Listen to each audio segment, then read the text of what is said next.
13 Zulhijjah, umat Islam yang berkemampuan diperintahkan untuk menyembelih hewan korban, baik berupa korban sapi ataupun domba juga kerbau. Inilah ibadah agung penyembelihan hewan kurban pada hari Idul Adha secara historis adalah merujuk pada puncak ketaatan Nabi Ibrahim kepada Allah. Ia tunaikan perintah Allah untuk menyembelih putranya sendiri Ismail yang sangat ia cintai.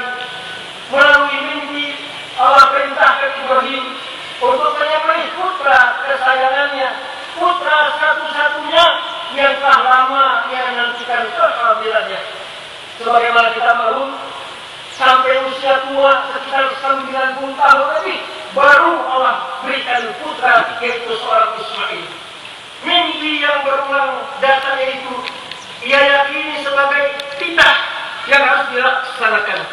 Peristiwa yang sangat mengharukan ini diabadikan dalam Al-Quranul Karim, surah As-Saffat ayat 102 sampai 110.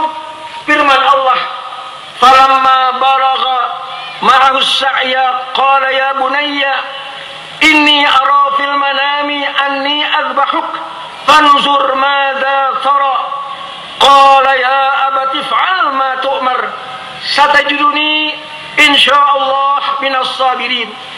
Falamma aslama wa tallahu lil jabin wa nadainahu ay ya Ibrahim qad saddaqta ru'ya inna kadzalika nadzil muhsinin inna hadza lahuwal bala'ul mubin wa fadainahu bidhibhin 'azim wa tarakna 'alaihi fil akhirin salamun ala Ibrahim kadzalika nadzil muhsinin. Allah berfirman yang artinya, maka tatkala anak itu sampai pada usia sanggup berusaha bersama-sama ayahnya Nabi Ibrahim, Ibrahim berkata, "Hei anakku, sesungguhnya aku melihat di dalam mimpi bahwa aku menyembelihmu, maka pikirkanlah apa pendapatmu." Ia menjawab, "Hai bapakku, kerjakanlah apa yang diperintahkan kepadamu. Insya Allah kamu akan mendapatiku termasuk orang-orang yang sabar." Tatkala keduanya telah berserah diri dan Ibrahim membaringkan anaknya atas pelipisnya, nyatalah kesabaran keduanya, dan kami panggillah dia, "Hai Ibrahim, sesungguhnya kamu telah membenarkan mimpi itu.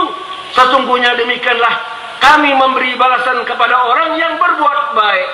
Sesungguhnya ini benar-benar suatu ujian yang besar yang nyata, dan kami tebus anak itu dengan seekor sembelihan yang besar.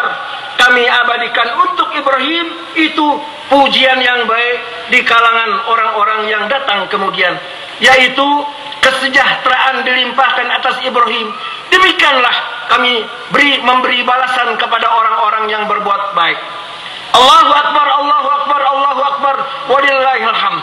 Jamaah salat Idul Adha yang dimuliakan Allah, penyembelihan hewan kurban pada hari raya Idul Adha merupakan wasilah, sarana dan thariqah cara pelestarian millah agama Ibrahim.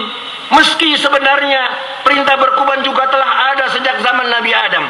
Saat itu kedua putranya Qabil dan Habil diperintahkan untuk melaksanakan kurban sebagai bentuk ketundukan kepada Allah. Penyembelihan hewan kurban juga merupakan syariat yang ditetapkan bagi Nabi Muhammad dan umatnya dengan merujuk kepada peristiwa Nabi Ibrahim yang mengorbankan putranya Ismail. Penetapan syariat berkurban setelah rentang waktu ribuan tahun, peristiwa Ibrahim menjadi media untuk menghapuskan penyimpangan pelaksanaan korban yang ditujukan kepada Allah. Banyak kalangan dalam masyarakat melakukan korban yang mengarah kepada kemusyrikan, termasuk kemunculan tradisi yang terjadi pada zaman jahiliyah, yaitu banyaknya masyarakat Arab kala itu yang mengubur hidup-hidup anak perempuannya. Padahal peristiwa korban yang dilakukan Nabi Ibrahim memperlihatkan puncak ketaatan kepada Allah, bukan malah sebaliknya. Bila kita tinjau dengan seksama menurut perspektif fikih, Dalam bahasa Arab, kurban berasal dari akar kata qaruba yaqrubu qurbanan, yang memiliki arti menghampirkan atau mendekatkan. Melakukan kurban menurut syariat Islam adalah menyembelih hewan atau binatang-binatang, unta, sapi, dan atau kerbau dalam rangka, juga kambing dalam rangka mendekatkan diri kepada Allah Subhanahu wa ta'ala. Hal ini diperintahkan merujuk kepada firman Allah, inna a'tainakal kautsar fasholli li rabbika wanhar inna syani'aka huwal abtar. Sesungguhnya kami telah memberimu nikmat yang banyak, maka dirikanlah salat karena Tuhanmu dan berkorbanlah. Sesungguhnya orang-orang yang membenci kamu, dialah yang terputus. Hal ini kemudian dipertegas oleh Rasulullah SAW dalam sabda beliau, man kana lahu sa'ah wa lam yudhahi fala yaqrabanna musallana. Barang siapa yang memperoleh kelapangan dalam rezeki namun ia tidak berkorban, janganlah ia menghampiri tempat salat kami.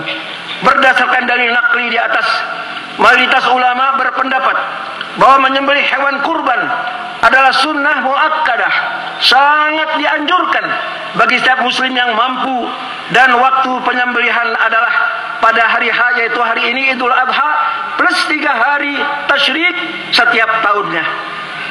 Dengan demikian, semangat kurban merupakan salah satu ajaran Islam yang bertujuan menguji keimanan seseorang dan tingkat cintanya kepada Allah. Apakah harta dan segala yang ia miliki memalingkan dirinya dari Allah?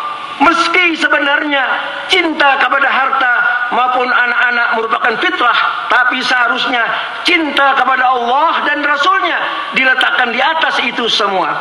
Mari kita pahami dan hayati firman Allah Subhanahu wa ta'ala yang terdapat dalam Al-Quran surah At-Taubah ayat 24 yang berbunyi, Qul in kana aba'ukum wa abna'ukum wa ikhwanukum wa azwajukum wa ashiratukum wa amwalun iqtaraftumuha wa tijaratun takhshawna kasadaha wa masakinu tardawnaha ahabba ilaikum minallahi wa rasulih wa jihadin fi sabilih fatarabbasu hatta ya'ti Allah bi amrih wallahu la yahdil qaumal fasikin.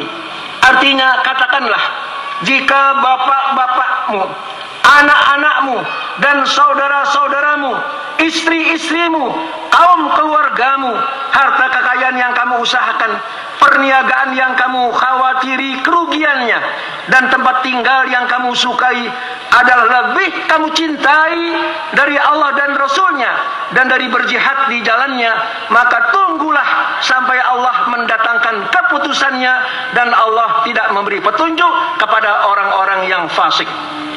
Jamaah sekalian, dalam sejarah Islam banyak sahabat-sahabat Nabi yang membuktikan cinta mereka dengan berkurban demi mendapatkan cinta Allah dan Rasulnya.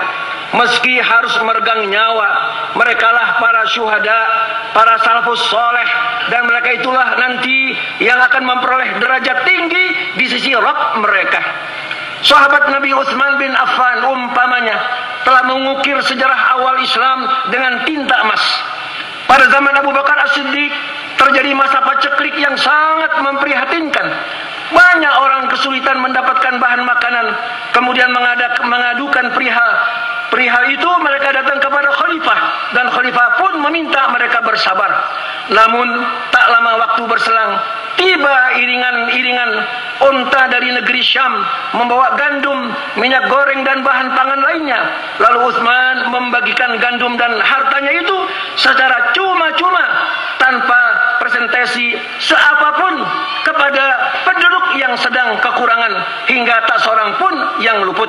Itulah contoh pengorbanan seorang sahabat Nabi.